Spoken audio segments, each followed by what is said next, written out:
Cari maklumat dan berita politik yang bebas, kupasan yang tepat, panas. Dapatkannya secara eksklusif hanya di Jom Channel. Komitmen kami, pentasan berita Isnin hingga Jumaat. Berbicara dan isu semasa, kami garapkan secara langsung. Panel-panel berkaliber dan profesional. Interaktif, pandangan anda kami raikan. Jangan lupa bersama kami di setiap hujung minggu dalam edisi khas mingguan. Jom Channel, moving forward, sharing a new experience.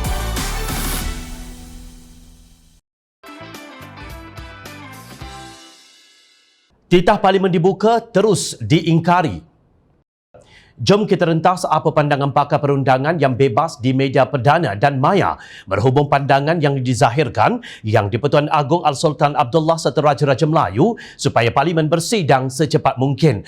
Berita harian pada 18 Jun memetik pakar Perlembagaan Universiti Kebangsaan Malaysia UKM Profesor Datin Dr. Faridah Jalil sebagai berkata Parlimen perlu bersidang dalam tempoh 30 hari daripada tarikh yang di-Pertuan Agong dan Raja-Raja Melayu menzahirkan pandangan itu. Katanya tempoh berkenaan dianggap munasabah untuk kerajaan mempersiapkan segala keperluan bagi membolehkan Parlimen bersidang selaras istilah secepat mungkin yang dizahirkan.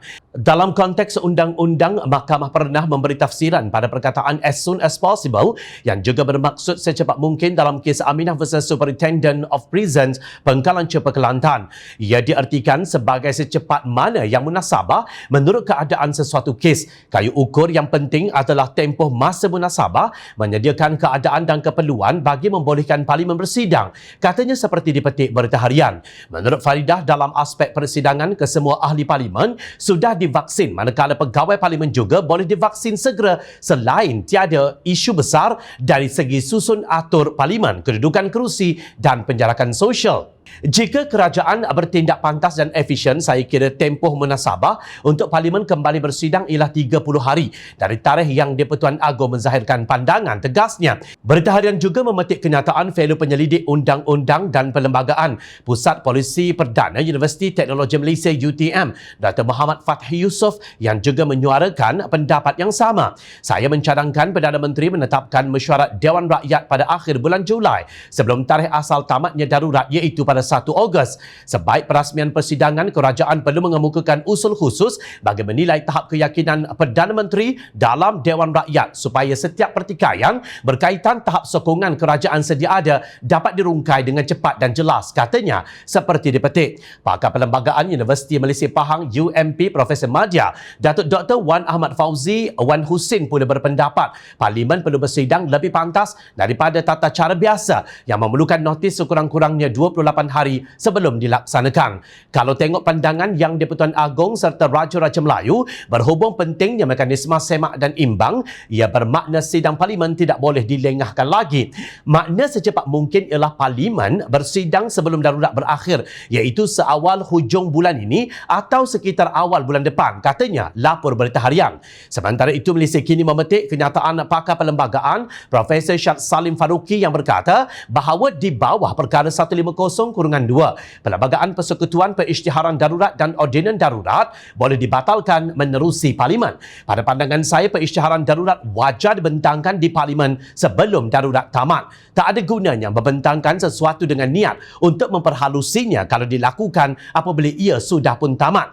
Kenapa nak bercerai lagi kalau pasangan sudah pun mati? Sudah terlambat kan? Kata Syed, lapor Malaysia Kini. Menurut beliau, Parlimen mesti dibenarkan untuk berfungsi semasa pelaksanaan darurat. Parlimen mempunyai fungsi perlembagaan meskipun semasa darurat dan saya rasa kita mesti membenarkan Parlimen untuk melaksanakan fungsi-fungsi berkenaan, tegasnya. Pada 16 Jun lalu, yang di-Pertuan Agong dan Majlis Raja-Raja Melayu bertitah bahawa ordinan darurat dan pelan pemulihan negara harus dibawa ke Parlimen untuk dibahaskan. Baginda juga menzahirkan pandangan perlu adanya pentadbiran kerajaan yang stabil dan kukuh serta berupaya berfungsi dengan efektif dalam menangani wabak COVID-19 dan memulihkan ekonomi negara.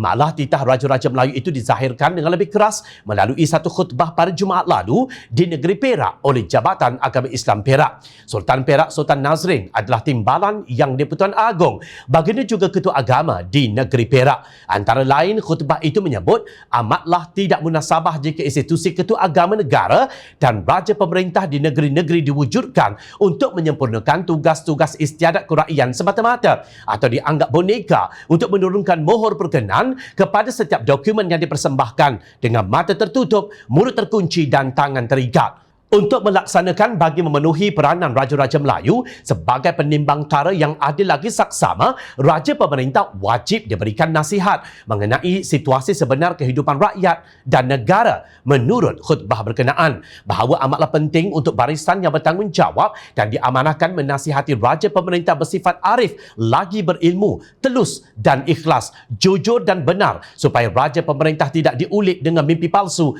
kerana diselindungi daripada fakta dan kenyataan hingga memungkinkan Raja Pemerintah tersalah titah, tersalah langkah. Namun Menteri di Jabatan Perdana Menteri, Parlimen dan Undang-Undang, Datuk Seri Taqiyuddin Hassan dilaporkan berkata, Parlimen hanya akan kembali bersidang selepas darurat berakhir pada 1 Ogos.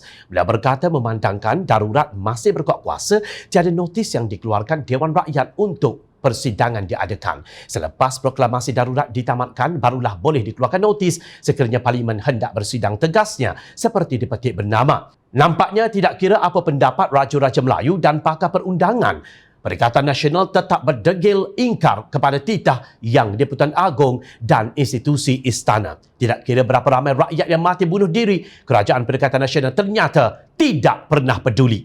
Hakikatnya dalam kerangka perlembagaan negara, Parlimen merangkumi 3 entiti penting iaitu Yang di-Pertuan Agong, Dewan Rakyat dan Dewan Negara. Namun tindak tanduk Taqiyuddin dan ketuanya Tan Sri Mahyadin Yassin jelas memperlekeh kedudukan Yang di-Pertuan Agong dalam Parlimen. Malah mereka pula yang berlagak umpama beraja di mata, bersultan di hati.